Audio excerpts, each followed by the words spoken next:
Hello Mark, my name is Vivian, and I'm number 24. I'm a sophomore.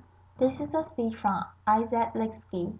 What reality are you creating for yourself? When Dorothy was a little girl, she was fascinated by her goldfish. Her father explained to her that fish swim by quickly wagging their tails to propel themselves through the water. Without hesitation, little Dorothy responded, "Yes, Daddy, and fish swim backwards by wagging their heads." Laughter. In her mind, it was a fact as true as any other. Fish swim backwards by wagging their heads. She believed it. Our lives are full of fish swimming backwards. We make assumptions and faulty leaps of logic. We harbor bias. We know that we are right and they are wrong. We fear the worst. We strive for unattainable perfection. We tell ourselves that we can and cannot do. In our minds, fish swim by a reverse frantically wagging their heads and we don't even notice them. I'm going to tell you 5 facts about myself. One fact is not true. 1. I graduated from Harvard at 19 with an honors degree in mathematics. 2. I currently run a construction company in Orlando. 3. I starred on a television sitcom. 4. I lost my sight to a rare genetic eye disease. 5. I served as a law clerk to 2 U.S. Supreme Court justices. Which fact is not true? Actually, they're all true. Yeah, they're all true. Applause.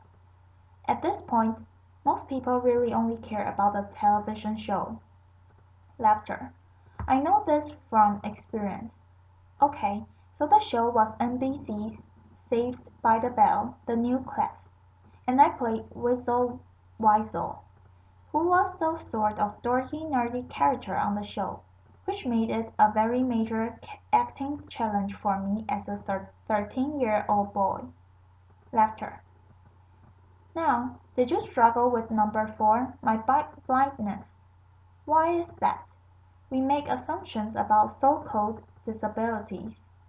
As a blind man, I confront others' incorrect assumptions about my abilities every day. My point today is not about my blindness. However, it's about my vision. Going blind taught me to live my life eyes wide open. It taught me to spot those backwards swimming fish that our minds create. Going blind casts them into focus. What does it feel like to see? It's immediate and passive. You open your eyes and there's the world. Seeing is believing. Sight is truth. Right? Well, that's what I thought. Then from age 12 to 25, my retinas progressively deteriorated. My sight became an increasingly bizarre carnival fun hall of mirrors and illusions. The salesperson I was relieved to spot in a store was really a mannequin. Reaching down to wash my hands, I suddenly saw it was a urinal I was touching, not a sink. When my fingers felt its true shape. A friend described the photograph in my hand, and only then I could see the image depict. Objects appeared, morphed, and disappeared in my reality. It was difficult and exhausting to see. I pieced together fragmented, transitory images, consciously analyzed the clues, searched for some logic in my crumbling kaleidoscope until I saw nothing at all. I learned that what we see is not universal truth. It is not objective reality. What we see is a unique personal virtual reality that is masterfully constructed by our brain. Let me explain with a bit of amateur neuroscience. Your visual cortex takes up about 30% of your brain. That's compared to approximately 8% for touch and 2 to 3% for hearing. Every second your eyes can send your visual cortex as many as 2 billion pieces of information. The rest of your body can send your brain only an additional billion. So sight is 1/3 of your brain by volume and can claim about 2/3 of your brain's processing resources. It's no surprise then that the illusion of sight is so compelling. But make no mistake about it, sight is an illusion. Here's where it gets interesting. To create the experience of sight, your brain references your conceptual understanding of the world, other knowledge, your memories, opinions, emotions, mental attention. All of these things and far more are linked in your brain to your sight. These linkages, these linkages work both ways, and usually occur subconsciously.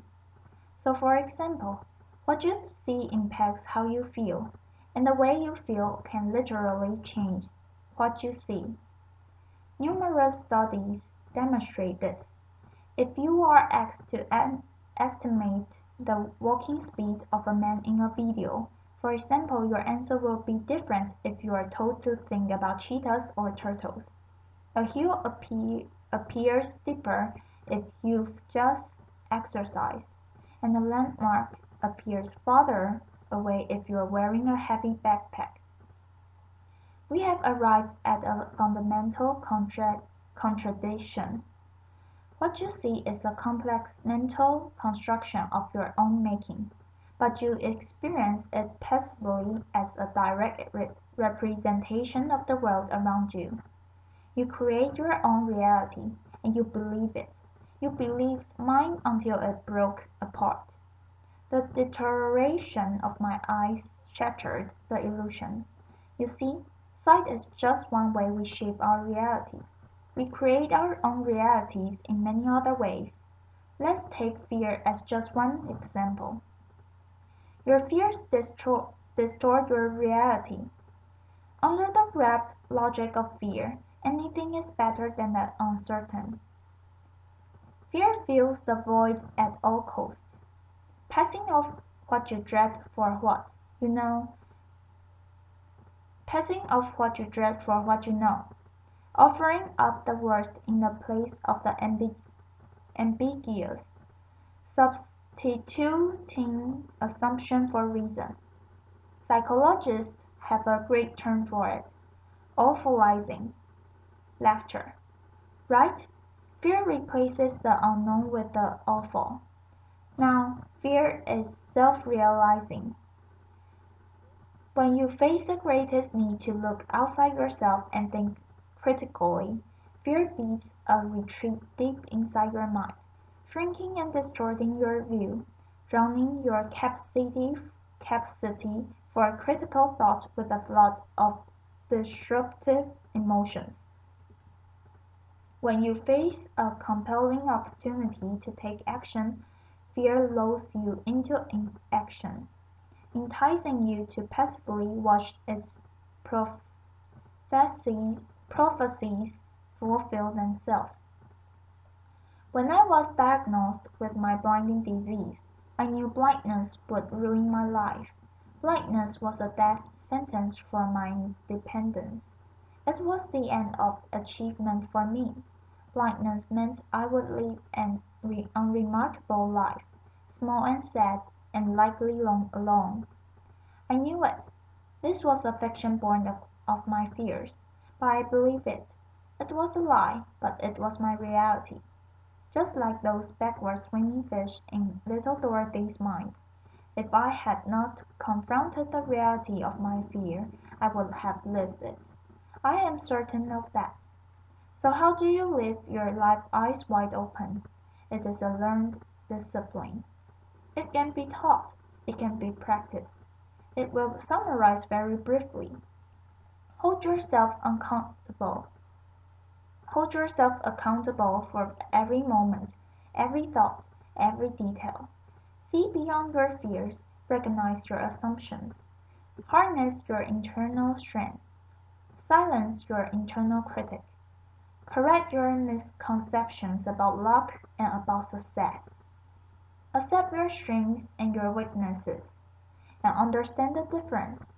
Open your hearts to your bountiful blessings. Your fears, your critics, your heroes, your violence, they are your excuses. Rationalizations, shortcuts, justifications, your surrender. They are fictions you perceive as reality. Choose to see through them. Choose to let them go. You are the creator of your reality. With that empowerment comes complete responsibility. I chose to step out of fear's tunnel into terrain uncharted and undefined. I chose to build there a blessed life far from alone. I shared my beautiful life with Dorothy, my beautiful wife with our triplets, whom we called the Tripsies, and with the latest addition to the family, sweet baby Clementine. What do you fear? What lies do you tell yourself? How do you embellish your truth and write your own fictions? What reality are you creating for yourself? In your career and personal life, in your relationships, and in your heart and soul. Your backward swimming fish do you great harm. The exact atoll in missed opportunities and unreleased potential, and they engenders insecurity and distrust, where you seek fulfillment and connection. I urge you to search them out. Helen Keller said that the only thing worse than being blind is having sight but no vision. For me, going blind was a profound blessing, because blindness gave me vision. I hope you can see what I see. Thank you. Applause. Isaac, before you leave the stage, just a question.